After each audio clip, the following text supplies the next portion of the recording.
Hello and welcome, my connoisseurs of movies, TV shows, and literature. Are you ready to shake things up?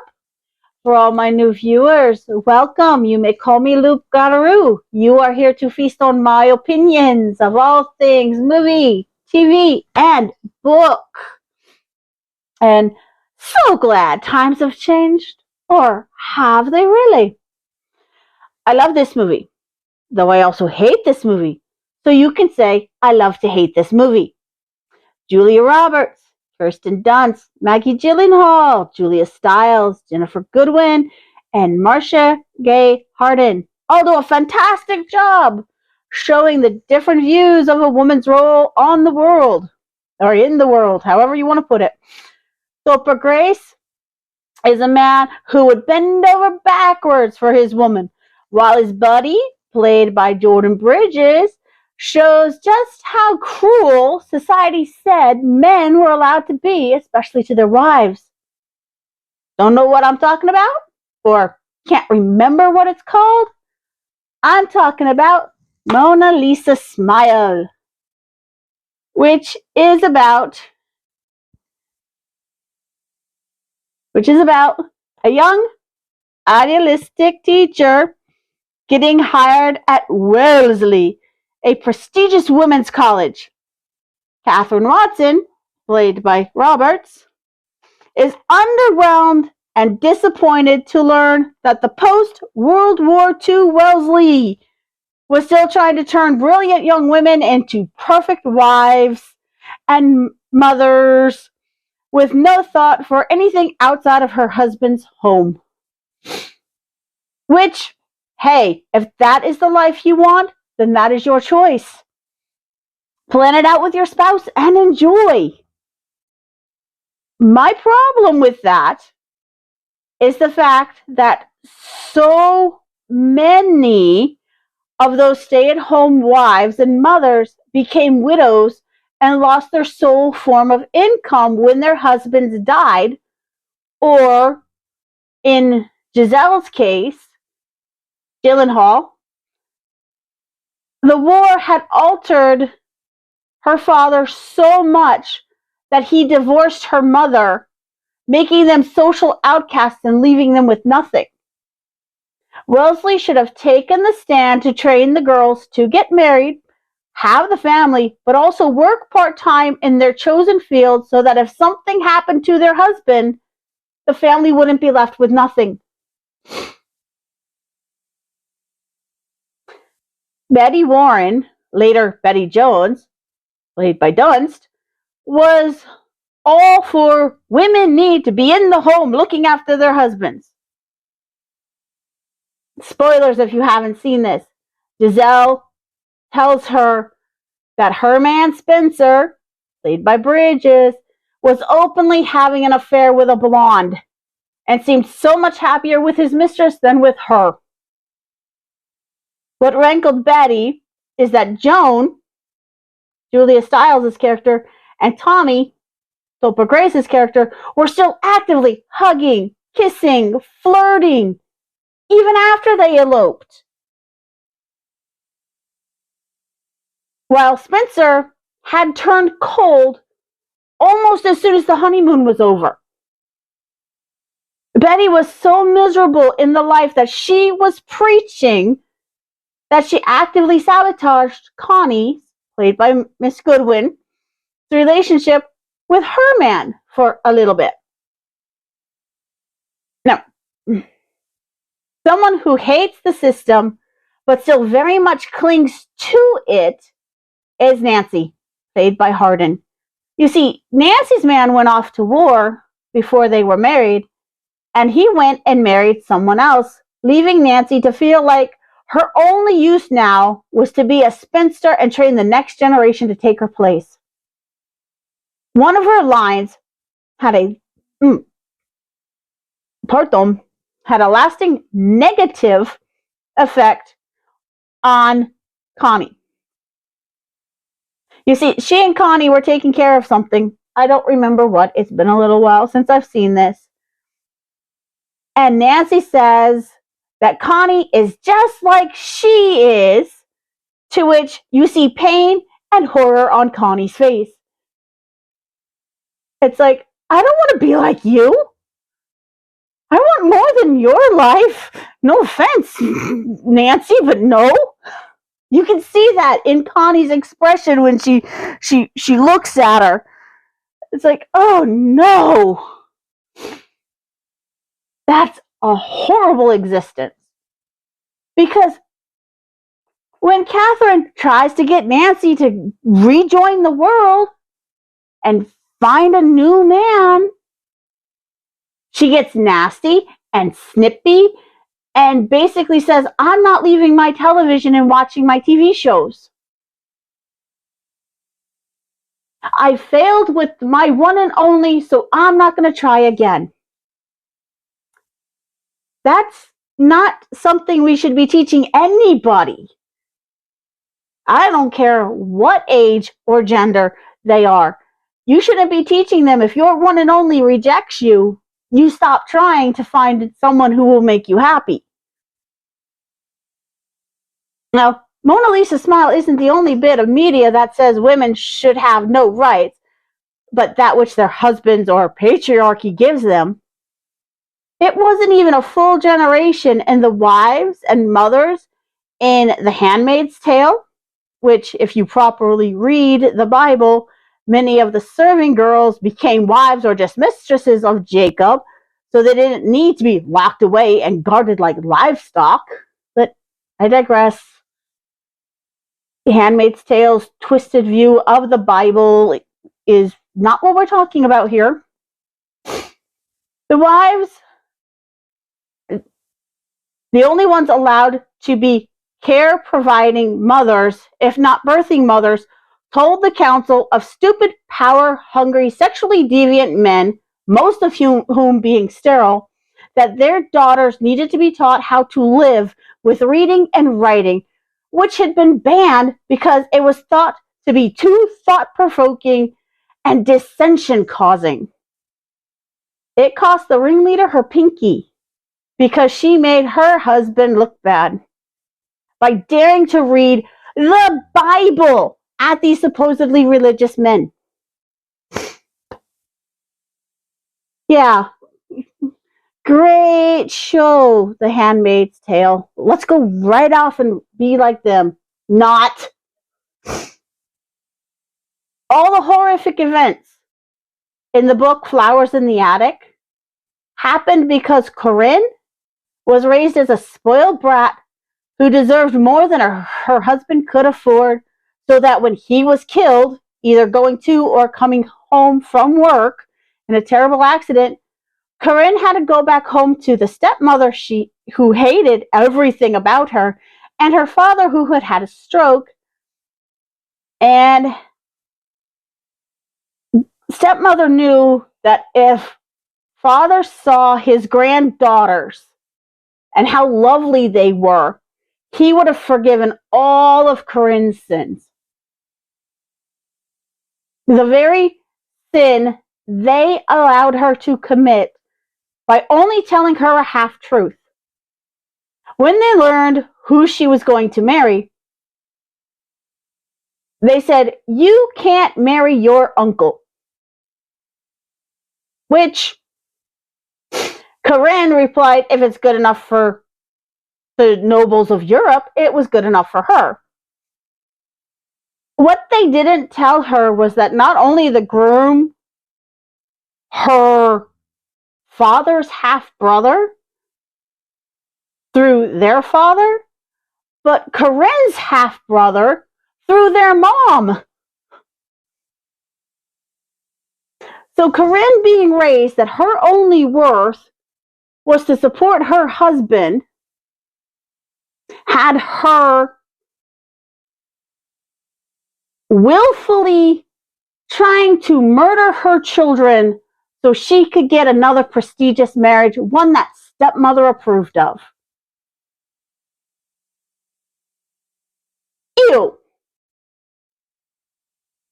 That is a horrible parent. That is a horrible person. They don't even deserve to be called a parent. If they're going to put a cushy life of ease over the children they had with somebody they supposedly loved more than life itself. Though unfortunately, Corinne literally only loved her uncle brother for the money he made because he had a good job and she wanted to spend it as her father taught her to do. If you want a more in-depth Flowers in the Attic or specifically Garden of Shadows, let me know in the comments. My cat is commenting. It's kind of funny. But another show that says women should be the housewives and the men should do all the working, Stepford Wives, starring Glenn Close and Nicole Kidman. And Matthew Broderick was Kidman's husband. The worst part about that remake is that all the women that had moved to that town were brilliant, successful, in some cases, powerful business owners in their own right.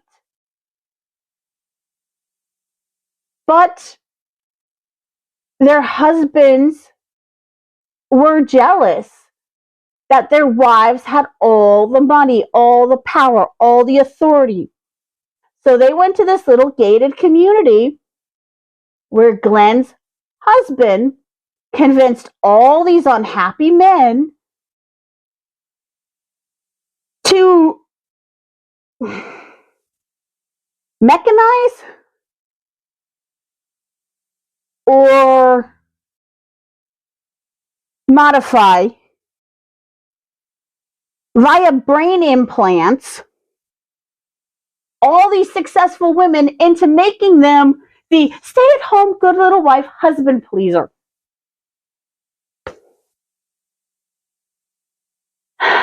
One of the best parts of that particular movie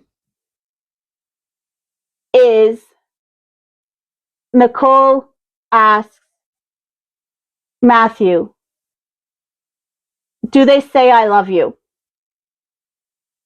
And Matthew looks at Christopher Walken, who plays Glenn's husband, and he says, in so many different languages. And she looks at Matthew and goes, do they mean it? Spoilers for those of you who haven't seen that movie.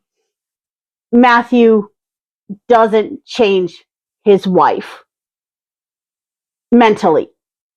He changes her aesthetically to play the part, but he doesn't change her mentally. He realizes he loves her for her, all her flaws and all. Now, why does this anger me so much? Because these are men and women, because there are men and women out in the world now that think this is the best course of action. There are men and women and out there who think that the LGBTQ plus community threatens this women are subservient to men and must stay in the household, raising the children. And as I said earlier, if you and your spouse can afford to have one be at work and one stay home with the children, then by all means, if that is what you want and that is what you can afford, then do it. If that is what makes you happy. However, there are so many a woman's place is in the home people out there that will force the choice onto one of their spouses. And I just said women belong in the home, but there are some women out there who say, no, I'm making the big bucks. You stay home and watch the kids. And then they use their position as the sole breadwinner of the house to financially, emotionally abuse the stay-at-home spouse. You don't do nearly as much as I do because you're sitting on your butt all day, not doing anything. I make the money. How dare you not have the garage cleaned out? As a really stupid specific example. But there are people who want to be taken care of. And they'll get into a relationship with somebody who makes more than them, and then suddenly they were let go. I'm looking for a job. All the while, they're racking up bills, and it's like, it's tough to find a job out there. All the while, the household is sinking deeper and deeper and deeper into debt. And if your marriage is having troubles, don't bring a kid into it. Any expert will tell you, if your relationship is on the rocks, do not add a child to it, because that adds a whole new level of stress. But looping back to Mona Lisa's smile, Spencer and Betty plastered their perfect life all over the school newspaper and all over everything. And Betty attacked the school nurse Betty attacked the school nurse when she provided Giselle with a diaphragm, some contraceptives, which at the time was against the law in the state of Massachusetts. So they literally said, oh yeah, by the way, if you're going to be a tart and trumpet around town, you better get pregnant so everybody knows you're a strumpet and parading yourself around town with different men. What kind of sense does that make? Get all these STDs instead of being safe. It made no sense. But it caught everybody, except Catherine, I might add, off guard when Betty, in front of everybody, told her mom, Spencer and I are getting a divorce because I'm tired of him cheating on me. And I'm going to be a career woman until I find somebody who will respect me for me. He's awesome. So again, had Betty not opened her eyes, had Betty not opened her eyes that she deserved better than a cheating spouse who only married her for the clout and prestige of her family name and rank, she would have been trapped in a life she was told she needed to have. And it would have only gotten worse if Spencer would have succeeded in impregnating her. Because if they would have divorced, the child would go to Spencer because he was the man and the sole breadwinner. And that was the case for a number of years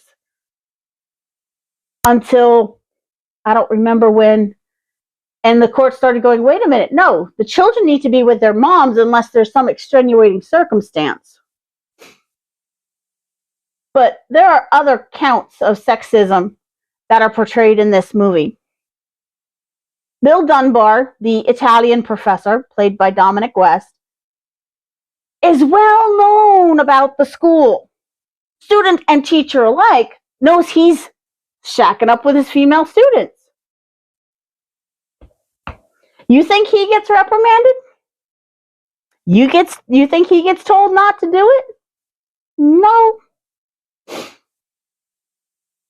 And when he gets a proper adult relationship with Catherine, the school board tells Catherine she needs to stop seeing him if she wants to continue teaching at the school. We don't care that while he's dating you, he's not sleeping with the students. You have to set a better standard and stop dating your coworker. Even though as soon as you stop dating that coworker, he's going to go right back to sleeping with the students. How does that make sense? And there are still people out there today that will excuse a man's behavior and shame the woman for dating him because they feel it's inappropriate. I don't get it. I don't get it at all. And Kirsten's mommy, Betty Warren's mom, tries to paint Spencer as the victim. He just has marital jitters. There's an adjustment period. Things will get better. He'll come around. Yet he's going to screw different women around the neighborhood, possibly get an STD and bring it home to his wife. How is that a victim? If he's willfully choosing to cheat on his wife, who has been nothing but faithful to him? But like I said, I love Mona Lisa Smile. Because it is a good movie, because the girls open their eyes to, wait a minute, I am worth more than the life my parents wanted me to lead. But it makes me so mad that after everything they saw happen in World War II, they still told the girls to go back and act pre-World War II. But let me know in the comments. Have you seen Mona Lisa Smile? Will you watch it? Will you watch it with different lenses? Will you find things that I missed? Let me know in the comments. Did you like it from the start? Did you not like it from the start? And don't tell me about acting abilities and performances. I look at the whole, not the individual people. Because for the whole story, they all did a fantastic job for their characters. But be kind to me, be kind to each other, because kindness is the key to understanding. These were my opinions. Feel free to disagree. And I'll see you in the next one. Bye!